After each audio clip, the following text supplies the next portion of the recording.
Assalamualaikum warahmatullahi wabarakatuh. Selamat pagi teman-teman. Kami dari kelompok 4 akan mempresentasikan materi mengenai permasalahan pendidikan yang disusun oleh 1. Priska Cahya Agustina, 2. Marenata Agustina, 3. Saya sendiri Putri Ayu Widyastuti, 4. Niken Safitri, 5. Clara Grescika, 6. Lina Hakim. Berikut adalah materi dan submateri yang akan kita pelajari. Yang pertama, ada permasalahan pokok pendidikan yang meliputi kuantitas, kualitas, efisiensi, efektivitas, dan relevansi. Kemudian ada juga permasalahan khusus pendidik dan tenaga kependidikan yang meliputi pendidik bukan berasal dari lulusan yang sesuai. Pendidik kurang menguasai dari 4 kompetensi. Pendidik terkadang menjadikan mengajar hanya untuk menggugurkan kewajiban sebagai pendidik, sehingga dia mengajar secara tidak maksimal. Pendidik belum sepenuhnya dapat memenuhi harapan masyarakat. Pendidik mengajar tidak sesuai dengan silabus. Masih banyak pendidik yang belum memenuhi kriteria. C. Saling keterkaitan antara masalah pendidikan. Dan yang terakhir, ada faktor yang mempengaruhi perkembangan permasalahan pendidikan. Yang pertama, ada perkembangan iptek dan seni. Ada juga laju pertumbuhan penduduk, aspirasi masyarakat, dan keterbelakangan budaya dan seni. Apa sih itu permasalahan pendidikan? Istilah permasalahan pendidikan diterjemahkan dari istilah problem yang kita ambil dari bahasa Inggris, yang berarti perbedaan antara sesuatu yang diharapkan dengan sesuatu yang terlihat sebagaimana adanya tentang sesuatu. Dalam bahasa yang mudah dimengerti, permasalahan adalah perbedaan atau jarak atau kesenjangan antara sesuatu yang dicita-citakan atau idealita dengan sesuatu yang ternyata ada atau realita. Permasalahan pendidikan ialah perbedaan program-program pendidikan antara yang ada diharapkan dengan kenyataan yang terlaksana di lapangan. Seperti yang kita ketahui, program utama pengembangan pendidikan di tanah air kita yaitu yang pertama ada peningkatan kuantitas pendidikan. Ada juga peningkatan kualitas pendidikan, peningkatan efektivitas pendidikan, peningkatan efisiensi pendidikan, peningkatan relevansi pendidikan, dan yang terakhir peningkatan tenaga pendidik dan kependidikan. Yang diambil berdasarkan TAP MPR RI nomor 2 MPR pada tahun 1993. Baik, untuk slide selanjutnya akan dilanjutkan oleh Lina Hakim. Lina Hakim, silakan. Baik, saya akan meneruskan presentasi dari Ayu. Semakin besar perbedaan antara yang dicita-citakan dengan yang ternyata ditemukan di lapangan, semakin besar permasalahan tersebut. Di bawah ini permasalahan yang dipandang rumit atau kompleks adalah permasalahan A. Kuantitas, B. Kualitas, C. Efisiensi, D. Efektivitas, E. Relevansi, dan F. Tenaga pendidikan dan kependidikan. A. Permasalahan pokok pendidikan. 1. Kuantitas, yaitu masalah yang menyangkut banyak murid yang harus ditampung di dalam sistem pendidikan. Masalah ini timbul karena calon murid yang tidak ditampung di suatu sekolah karena terbatasnya daya tampung. Kesempatan memperoleh pendidikan hanya terbatas pada tingkat sekolah dasar. Permasalahan ini kerap kali muncul terutama di SD pada tahun-tahun lampau, tetapi masalah ini sekarang sudah bias diatasi. Sisa permasalahan ini sekarang pada anak-anak yang tinggal di daerah terpencil. Permasalahannya adalah bagaimana sistem pendidikan dikelola dan sehingga dapat menyediakan kesempatan untuk memperoleh pendidikan. Dengan memberikan kesempatan itu diharapkan pendidikan semakin merata. Karena merata dalam arti sesungguhnya tidak mungkin dicapai. Hal ini antara lain disebabkan peraturan perundang-undangan tentang wajib belajar tidak diikuti dengan sanksi bagi yang tidak mengikutinya. Karena sistem pendidikan itu sendiri belum memungkinkan untuk itu. Dan materi selanjutnya akan dibacakan oleh Clara. Baik, saya akan melanjutkan materi dari Lina Hakim. 2. Kualitas. Kualitas pendidikan umumnya dilihat dari hasil atau output pendidikan itu sendiri. Kriteria untuk hasil ini adalah untuk kadar ketercapaian tujuan pendidikan itu sendiri. Kadar ketercapaian tujuan ini mulai dapat dilihat dari hierarki tujuan terkecil, yaitu tujuan pembelajaran khusus atau TPK atau indikator pencapaian hasil belajar. Kualitas ketercapaian TPK atau indikator selanjutnya dapat menggambarkan ketercapaian tujuan pembelajaran umum atau TPU atau kompetensi dasar. Demikian secara hierarki, sehingga dapat diketahui pula tujuan-tujuan yang lebih jauh atau tinggi, yaitu tujuan kurikuler, tujuan mata pelajaran atau kuliah, tujuan institusional atau lembaga pendidikan, dan tujuan nasional pendidikan. Tujuan-tujuan ini dibuat atau ditetapkan sebelum proses pendidikan dimulai. Kadar ketercapaian tujuan tersebut tergantung pada unit atau lembaga yang menyelenggarakan pendidikan tersebut. Unit terkecil yang akan menentukan tersebut ialah guru mata pelajaran atau dosen mata kuliah yang bersangkutan. Memang kadar ketercapaian tujuan tersebut suka ditetapkan secara eksak atau pasti, karena alat ukur keberhasilan seseorang anak di sekolah belum ada yang baku atau standar. Ada kalanya sistem penilaian ada yang menggunakan penilaian acuan normal atau PAN dan acuan patokan atau PAP. Rambu-rambu kadar keberhasilan atau ketercapaian tujuan secara umum dapat ditetapkan atau ideal seperti kadar pencapaian tujuan minimal 75% menurut kurikulum sekolah. Indeks prestasi atau IP minimal 2 untuk program S1 di perguruan tinggi. Walaupun kadar minimal sudah ditetapkan, tapi pada akhirnya yang memutuskan nilai atau kadar tersebut adalah si penilai atau evaluator sendiri. Keadaan seperti ini menyebabkan kita mengalami kesukaran untuk menetapkan kadar mutu yang sesungguhnya atau realita. Oleh sebab itu, permasalahan mutu pendidikan suka diketahui dalam arti yang sesungguhnya, apalagi bila si penentu atau evaluator dilakukan oleh orang yang berbeda dengan kriteria yang berbeda pula. Maka gambar permasalahan mutu ini sesuatu yang misteri. Nilai 8, pencapaian 80% pada suatu sekolah tidak akan sama kadarnya dengan nilai 8 pada sekolah lain. Dengan demikian, bisa terjadi bahwa di suatu sekolah mutu pendidikan tidak dipandang sebagai masalah karena antara mutu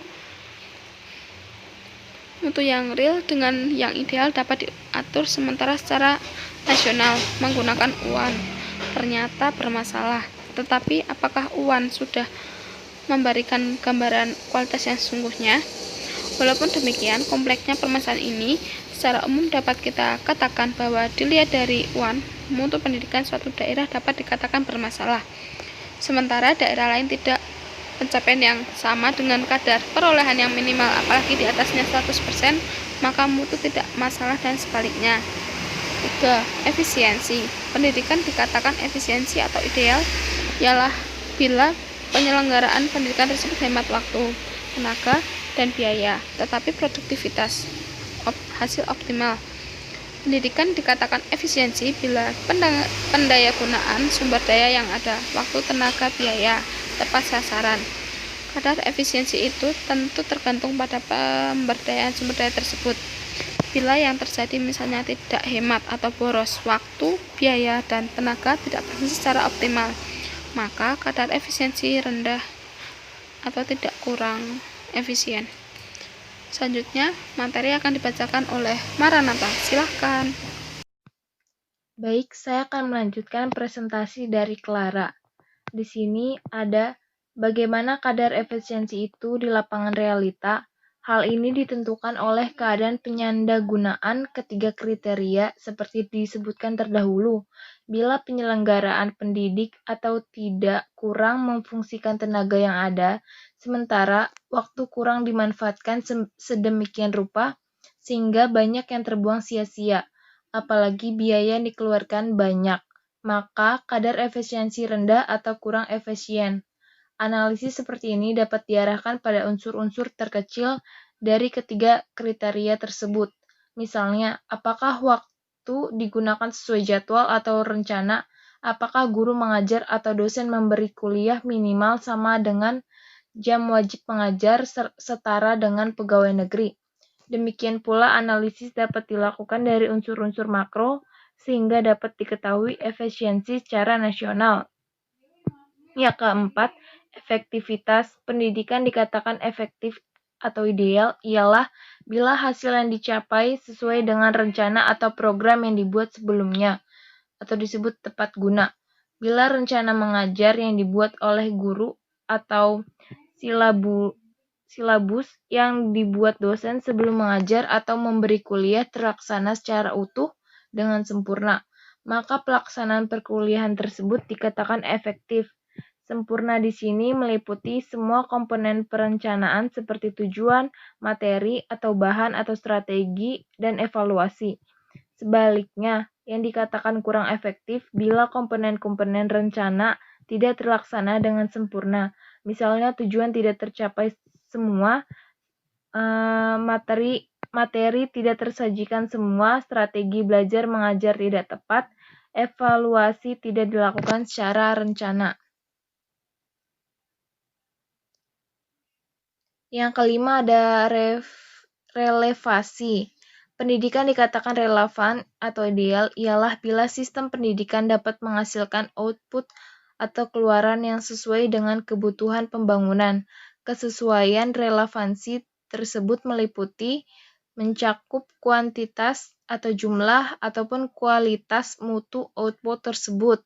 Selanjutnya, kesesuaian tersebut hendaknya mempunyai tingkat ketertarikan dan kesepadanan. Pendidikan dikatakan tidak atau kurang relevan ialah bila tingkat kesesuaian tersebut tidak ada atau kurang. Kadar permasalahan ditentukan oleh tingkat kesesuaian antara sistem pendidikan dengan kebutuhan masyarakat pembangunan tersebut. Bila tingkat kesesuaian tinggi, maka pendidikan dikatakan relevan. Permasalahan akan semakin besar atau rumit bila tingkat kesesuaian tersebut rendah. Yang B, terdapat permasalahan khusus pendidik dan tenaga kependidikan. Di sini yang pertama, terdapat pendidik bukan berasal dari lulusan yang sesuai. Maksudnya, terkadang terdapat tenaga pendidik yang mengajar tidak sesuai dengan jurusannya. Contohnya yaitu seperti pendidik yang merupakan lulusan matematika mengajar bahasa Indonesia. Hal ini secara tidak langsung akan menjadi masalah pendidikan di Indonesia. Padahal dalam PP nomor 19 tahun 2005 tentang standar pendidik dan tenaga kependidikan pasal 28 ayat 2 dijelaskan bahwa pendidik yang pendidik harus sesuai dengan ijazah dan sertifikat keahlian yang relevan dengan perundang-undangan yang berlaku.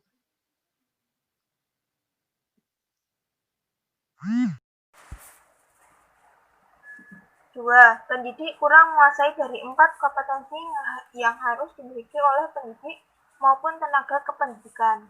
Hal ini menyebabkan adanya masalah kualitas pendidik dan tenaga kependidikan yang kurang baik dalam UU RI nomor 14 tahun 2005 pasal 8. Dijelaskan bahwa guru wajib memiliki kualifikasi yang salah satu diantaranya kompetensi dan diperjelas dalam pasal 10 ayat 1 yang berbunyi kompetensi guru sebagaimana dalam pasal 8 meliputi kompetensi pedagogik, kepribadian sosial dan profesional yang diperoleh melalui pendidikan profesi. Selain itu, juga dijelaskan dalam PP nomor 19 tahun 2005 pasal 28 ayat 3 mengenai kompetensi yang harus dimiliki oleh pendidik. Yang ketiga, pendidik terkadang menjadikan mengajar hanya untuk menggugurkan kewajiban sebagai pendidik, sehingga dia mengajar secara tidak maksimal. Hal ini tidak sesuai dengan PP nomor 19 tahun 2005 pasal 28 ayat 3 yang seharusnya pendidik memiliki kompetensi profesional yang mengharuskan pendidik wajib bertanggung jawab dengan tugas dan pembinaan terhadap peserta didik. Yang keempat, pendidik belum sepenuhnya dapat memenuhi harapan masyarakat. Itu ditandai dari rendahnya mutu lulusan penyelesaian masalah pendidikan yang tidak tuntas, bahkan lebih berorientasi proyek. Akibatnya, seringkali hasil pendidikan mengecewakan masyarakat. Mereka terus mempertanyakan relevansi pendidikan dengan kebutuhan masyarakat dalam dinamika kehidupan ekonomi, politik, sosial, dan budaya. Pendidik mengajar tidak sesuai dengan silabus, sehingga target dari tujuan pembelajaran tidak sepenuhnya tercapai. Hal ini tidak sesuai dengan kompetensi pedagogik yang harus dimiliki oleh guru, sesuai dengan nomor 19 tahun 2005 pasal 28 ayat 3 yang berbunyi kompetensi sebagai agen pembelajaran pada jenjang pendidikan dan mencegah serta pendidikan anak usia dini meliputi kompetensi pedagogi, kepribadian, profesional, dan sosial.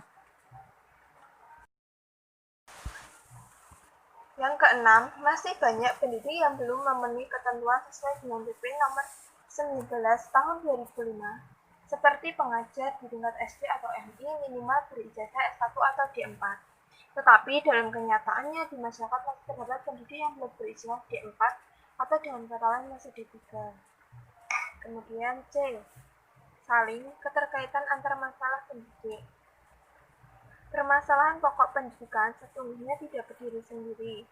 Pada kondisi tertentu, misalnya negara ingin pendidik itu merata, maka pada saat itu mutu terabaikan bermasalah. Demikian pula relevansi pendidikan akan mengalami penurunan. Keadaan seperti ini mengharuskan negara memusatkan perhatian pada program pendidikan tertentu. Misalnya pada periode tertentu memusatkan perhatian pada pemerataan pendidikan, kemudian pada periode berikutnya pada peningkatan mutu. Bila negara sudah maju, maka pada kondisi ini permasalahan pendidikan tidak akan ada lagi. Jika terdapat juga permasalahannya tidak akan berat atau besar lagi. Kemudian D. Faktor-faktor yang mempengaruhi berkembangnya permasalahan pendidikan. Beberapa faktor yang mempengaruhi berkembangnya permasalahan pendidikan. Faktor-faktor itu yaitu A. Ada perkembangan iptek dan seni, B. Laju pertumbuhan penduduk, C. Aspirasi masyarakat, dan keterlibatan D. Dasarnya. Kemudian 1. Perkembangan iptek dan seni. A. Ilmu pengetahuan. Berkembangnya iptek atau sains akan membawa masalah dalam bidang pendidikan. Misalnya saja, materi pengajaran yang terdapat dalam kurikulum sudah harus diubah atau disesuaikan. B. TEK atau teknologi. Perkembangan teknologi, misalnya teknologi baru yang digunakan dalam suatu proses produksi, akan menimbulkan kondisi ekonomi sosial baru. Persyaratan kerja, kebutuhan tenaga kerja, sistem pelayanan, dan lain-lain akan serba baru. Perkembangan seperti ini akan menimbulkan masalah dalam sistem pendidikan. Sistem yang ada mungkin tidak sesuai lagi dengan tuntutan perkembangan, oleh karenanya perlu ditanggulangi. C. Seni.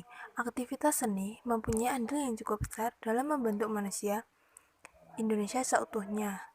Secara khusus, kesenian dapat mengembangkan domain aspek afektif dan dari peserta didik.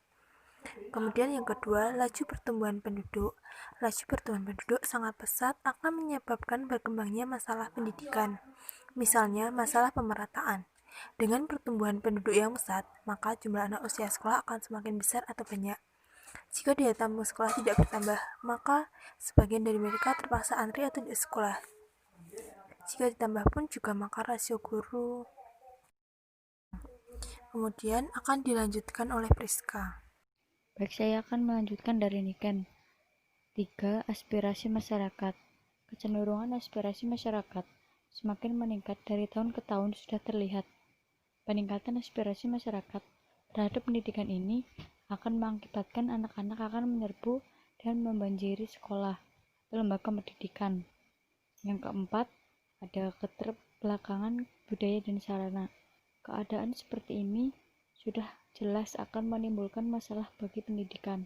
Permasalahan antara lain Bagaimana menyadarkan mereka akan keterbelakangan atau ketinggalannya? Bagaimana cara menyediakan sarana kehidupan dengan lebih baik? Khususnya bagaimana sistem pendidikan dapat menjangkau dan melibatkan mereka sehingga mereka keluar dan keterbelakangan tersebut. Sekian dari kelompok kami, kurang lebihnya mohon maaf. Terima kasih. Wassalamualaikum warahmatullahi wabarakatuh.